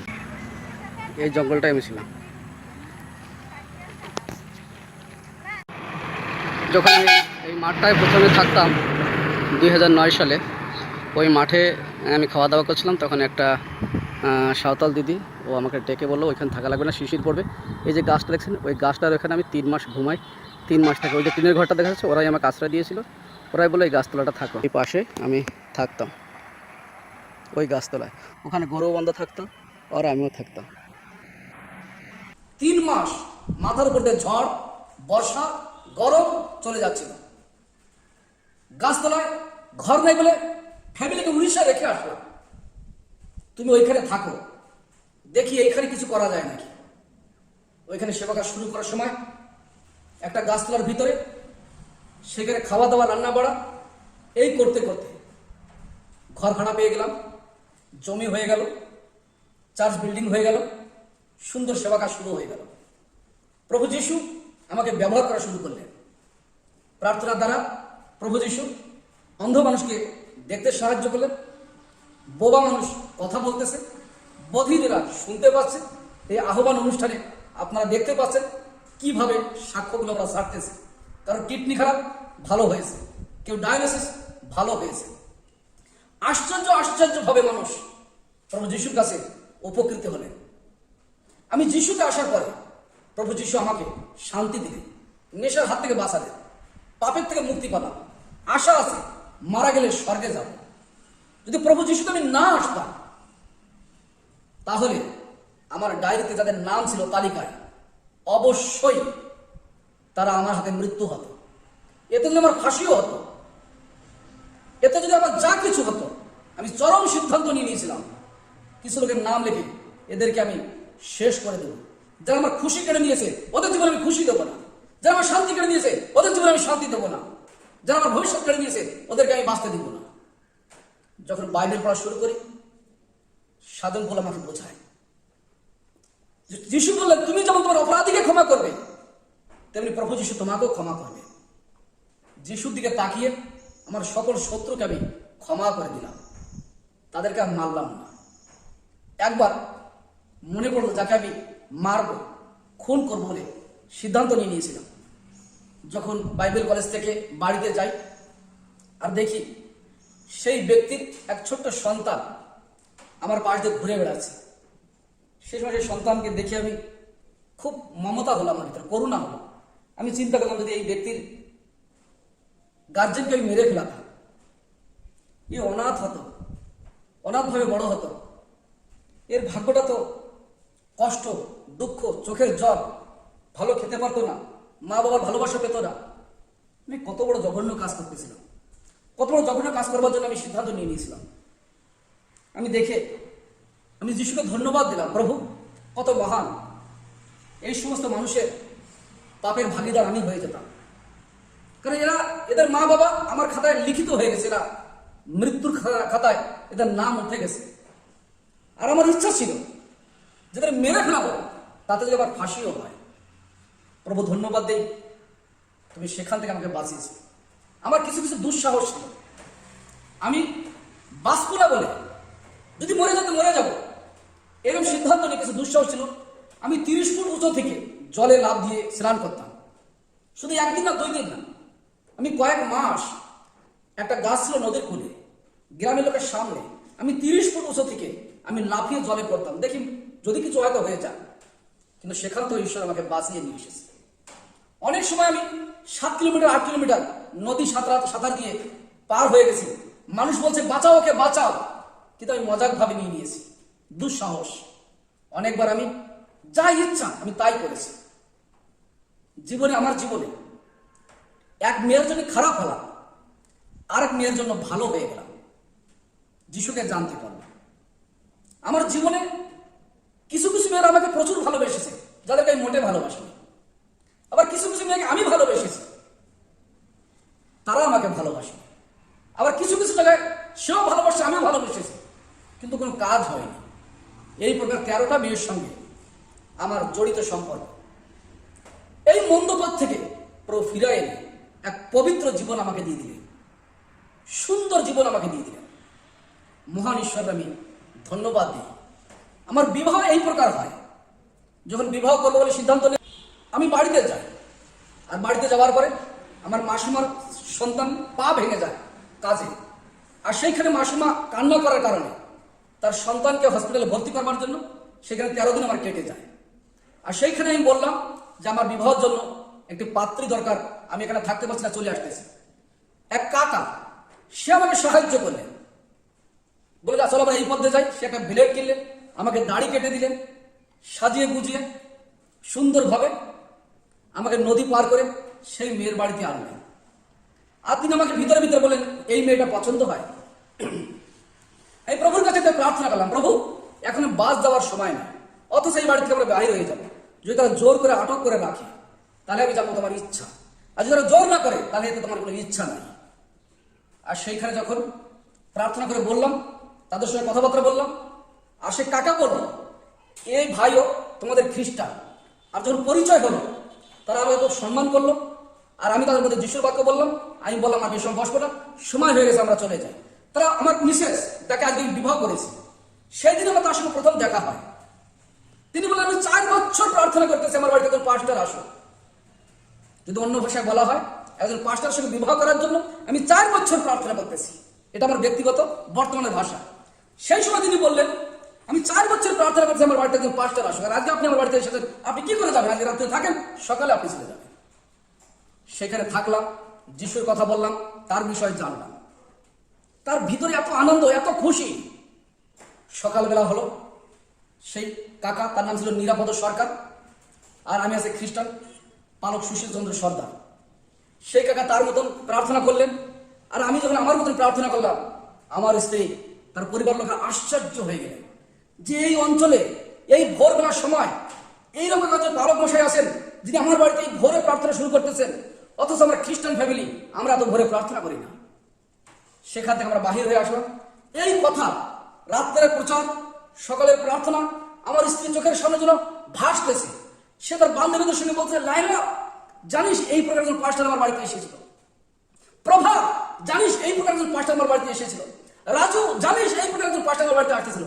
তার সকল বান্ধবীদের সঙ্গে, সকল স্টাফদের সঙ্গে সে বলে বেড়াচ্ছে। মহান ঈশ্বরের ধন্যবাদ হোক, একদিন আমি সেই বাড়িতে আসলাম। তোর মাকে আমি বললাম কি তোমার মেয়েটা দিবে বিবাহের জন্য? আমার তো গার্জেনের কে কথা বলবে, বাড়ির সবাই হিন্দু, কাকে আমি নিয়ে যাবো? একটা ভগ্নিপতিকে নিয়ে গেলাম। বলছে ওইখানে মেয়ে আছে, জিজ্ঞাসা করো। আমার মিসেসকে দেখে বললাম, এ মেয়ে বিয়ে করবি, একটু রান্নাবান্না করে দিবি, একটু কাপড় কেচে দিবি, বেশি কষ্ট হবে না। আমার স্ত্রী লজ্জায় তিনি বললেন, না আমি এখন বিয়ে শাদী করবো না। ইতিমধ্যে তার এক দিদি আসলেন, বলছে কি আলোচনা হচ্ছে? আমি বলছি আমি সেবা কাজ করি, আমি একজন পালক মশাই, তা আমার ইচ্ছা বিবাহ করব। মেয়েটা দেখে আমার পছন্দ হয়েছে, যদি মেয়েটা দিত আমি বিবাহ করতাম। তারা হাসতেছে, আমার কথাগুলো শুনে অবাক হয়ে যাচ্ছে, এরপরে তো হতেই পারে না। তারা বলছে ঠিক আছে তোমার বিবাহ হয়ে যাবে। মেয়েটা বলে না এখন এত তাড়াতাড়ি বিয়ে হবে না। আচ্ছা কেন বিয়ে হবে না? কিসের অভাব আছে? আমি কিসে কম আছি? তিনি বললেন না বিবাহ করতে গেলে আমাদের খরচাপাতি নাই। কত খরচা লাগবে আমি দিয়ে দেবো। আমি মনে মনে ভেবেছিলাম যদি বিবাহ করে তাদের চা বিস্কুট দিতে হয় সেটা আমি দিয়ে দেবো, কোনো অসুবিধা নেই। কিংবা যদি তাদের কোনো টিফিন দিতে হয় সেটা আমি দিয়ে দেবো, 2000-3000 মধ্যে হয়ে যাবে বিবাহটা। কারণ আমি তো সেইভাবেই ট্রেনিংয়ে শিখেছি। আমার হাতে তো ব্যালেন্স নাই, আমার হাতে তো টাকা পয়সা নাই, কি করে হবে?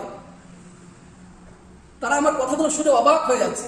চা বিস্কুটে বিবাহ, টিফিনে বিবাহ, অবাক হয়ে যাচ্ছে। যাক, দিবে না বলে চলে আসলাম, প্রার্থনা শুরু করলাম, পবিত্র আত্মা দৈববাণী হলে ওই মেয়ের সঙ্গে তোমার বিবাহ হবে। আর যখন আমি মিশন ফিল্ডে আসবো সেই সময় তারা আমার বাড়িতে আসলেন। আর বাড়িতে আসার পরে কথাবার্তা পাকা হয়ে যায়। আমি আমার শাশুড়ি মাকে দেখলাম, আমি কাছে কি শাশুড়ি মা, মেয়ে দিবে তো? সবাই ভাবতে জামাই মানে খেপা। আমার মা বললেন ওই তো ওই রকমই সরল কথা, খোলাখুলি কথা বলে, ভিতরে কিছু রাখে না। বাড়িতে আমি আর মা আছি, ঘরে কিছু রাখা নাই, হাট বাজার করা হয় নাই, ইতিমধ্যে চলে এসেছে তারা। আর সেই সময় আমার বোনকে বললাম কি করা যায়, একটু মাংস না আনলে কি করা যায়? গ্রামে তখন মাংস, আজকে যেমন পোলট্রির মাংস বিক্রি হয়, ব্রয়লার মাংস, সে সময় গ্রামে বিক্রি হতো না। সঙ্গে সঙ্গে আমার বোন বললো একটা সারা মোরগ আছে, কে ধরবে এই দুপুর বেলায়? আমি দেখাই দিই। আমি প্রার্থনা প্রভু যিশু নামে, মুরগি না নড়ে, যিশু নামে না নড়ে, আমি জল বটি নিয়ে মুরগির কাছে গিয়ে মুরগি ধরে মুরগি কেটে দিলাম। হালেলুয়া, মুরগি এক পাও নড়েনি। সেইভাবে আমার বিবাহ ঠিক হলো। বিবাহ ঠিক হওয়ার সঙ্গে আমার এঙ্গেজমেন্ট ঠিক হলো। হাতে পয়সা নাই, 3 মাস পরে বিবাহ। যেখানে সেবা কাজ শুরু করতেছিলাম জগৎসিংপুর জেলায়, সেখানে পাঁচটারে খাবার ছিল না। তাকে প্রতি মাসে আমি প্রার্থনা করি 700 করে টাকা, 200 টাকা ঘর ভাড়া দিই। আমার কাছে যত সামান্য পয়সা নিয়ে আমি আসি। আর সেই সময় এক মহিলা, চিনি না জানি না, বোম্বে, আমার বিষয় শুনে আমার বিবাহের জন্য 10,000 টাকা গিফট দিলেন। যিনি আমাকে ছাড়তে গেলেন তিনি 1,000 টাকা দিলেন। বাড়ি আসতে আসতে প্রায় 40,000-45,000 টাকা আমার পকেটে চলে আসলো। বিবাহ 15 দিন আগে দান পেয়ে গেলাম। সুন্দরভাবে বিবাহ হলো। আর বিবাহ হওয়ার পরে পশ্চিমবাংলায় সেবা কাজ করতে চলে আসলাম। আজকে আমার স্ত্রী আছে, যার নাম সুনিতা সর্দার। যখন আপনারা ফোন করেন তিনি সেই ফোন উঠান। তেলুগু মেয়ে, আমার মেয়ে সারা সর্দার ক্লাস 8 পড়াশোনা করে। অনেক সময় আপনাদের জন্য আমার মেয়ে ফোন উঠায়। আমার ছেলে সিমন সর্দার, যিনি এই সমস্ত ভিডিওগুলো এডিটিং করে আপনাদের কাছে ছেড়ে দেয়। হালেলুয়া। আচ্ছা, পুরো পরিবার আমরা প্রভুর সেবা কাজে এই আহ্বান অনুষ্ঠান শুরু করবার জন্য যারা আমাকে সহযোগিতা করেছিলেন তাদেরকে আমি ধন্যবাদ জানাই। কারণ এই অনলাইন সম্বন্ধে কাজ আমার জানা ছিলেন না, আমি জানতাম না। একজন কাকা আমাকে উৎসাহিত করলেন, ভেঙে পড়বেন না, আপনি আবার অনলাইনে ঈশ্বরের বাক্য দেন, আপনি আবার আপনার চার্চের সাক্ষ্য শুরু করেন। আমি বললাম কাকা, পুঁজিপাট আমার কাছে কিছু নাই, কোনো রকম সহযোগিতার হাত যে বাড়াবে সেরকম কোনো জায়গাতে আমার নাই। তখন একজন কাকা একজন কম্পিউটার দিয়ে আমাকে সহযোগিতা করলেন। আর যে আপনাদের কাছে ভিডিও আমরা পাঠাচ্ছি তার জন্য কলকাতা থেকে প্রণতিমা এবং দেবেন দাদা, ওরা দুইজন মিশে এক ক্যামেরা তৈরি করেছিল। সেই ক্যামেরার পয়সায় এক মোবাইল নিয়ে নিলাম, যে মোবাইলের মধ্যে দিয়ে আজকে ভিডিও করে আপনাদের কাছে সাক্ষ্য বাক্য ছাড়া হচ্ছে। হালেলুয়া। এইভাবে কোনো সেবা কাজ শুরু হয়ে গেল বাঁকুড়া জেলায় 2009 সালে সুপুর মণ্ডলীতে। সুপুর মণ্ডলীতে বর্তমান তার শাখা চার্চ আছে, 4 থেকে 5টা শাখা চার্চ। এছাড়াও বর্ধমান, মেদিনীপুর বিভিন্ন জায়গায় অনলাইনের মধ্য দিয়ে যোগাযোগ, তাদের কাছে আমরা সেবা কাজ করি। এছাড়া আমাদের সেবা কাজে, আমাদের প্রার্থনায় অন্ধরা দেখতেছে, বোবা বলতেছে, খঞ্জ চলতেছে, বধির শুনতেছে, কিডনি খারাপ ভালো হচ্ছে, দুষ্টত্ব বাবালকরা সুস্থ হচ্ছে। আহ্বান অনুষ্ঠানে যে সাক্ষ্যগুলো শুনতেছেন, এই প্রকার হাজারো সাক্ষ্য আমাদের কাছে আছে যা ঈশ্বর দিন প্রতিদিন করতেছে। আজকে আমার জীবনে শান্তি আছে, আমার জীবনে খুশি আছে, আমি পাপের থেকে মুক্তি পেয়েছি, নেশা করি না, আমাকে প্রভু যিশু ব্যবহার করতেছে। আমি একজন দস্যু থেকে হয়ে গেলাম মণ্ডলীর পালক হয়ে গেলাম। হালেলুয়া। আমার সাক্ষ্য অনেক বড় সাক্ষ্য, যদি সেগুলো আমি আরো বিস্তারিত বলি সেগুলো তোমার শোনার সময় বা ধৈর্য হবে না। তবু আরো একটু বলি। একসময় পরিস্থিতি এত ভয়ঙ্কর হয়ে উঠলো, যখন বেঙ্গুলে মৃত্যুর হাত থেকে বাঁচি কিছু অপরাধ জন্য কাজ করবার জন্য, সেখান থেকে চলে গেলাম পাঞ্জাব অমৃতসর জেলায়। সেখানে গিয়ে গা ঢাকা দেওয়ার জন্য রিক্সা চালানো শুরু করলাম। সেখানে রিক্সা চালাতাম, কমেডি কাজ করতাম, যে কাগজ নোংরা ওগুলো কুড়াকুড়ি করে বিক্রি করতাম। রিক্সা চালাতাম, মাথায় একটা পাকড়ি ছিল। রিক্সা চালাতাম, পরনে একটা লুঙ্গি, কেউ যেন ধরতে না পারে। 3 মাস সেখানে গা ঢাকা দিয়েছিলাম। পরিস্থিতি এমন এমন জায়গায় এমন এমন কাজ করানো বাধ্য করেছে।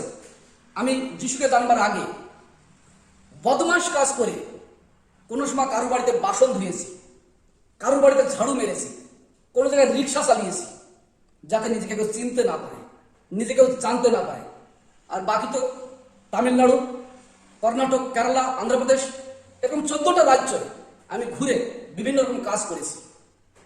এক এক সময় এক এক জায়গায় গিয়ে এক এক রূপ ধারণ করেছি যাতে কেউ আমাকে চিনতে না পারে, যাতে কেউ আমাকে জানতে না পারে।